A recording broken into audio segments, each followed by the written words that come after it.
is Meat Farms.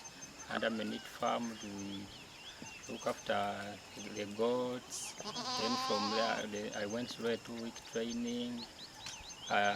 In the training, I learned feed management, pasture management, then first aid administrator.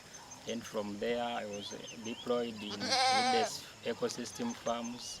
That's located in Kirunga District, Kanyarieru Division. Then I look forward to working with Meat Farms for a long time, and thereafter encourage the young people, the youth. This is a productive business. You earn money. If you have land, it's a practical business. You earn a lot.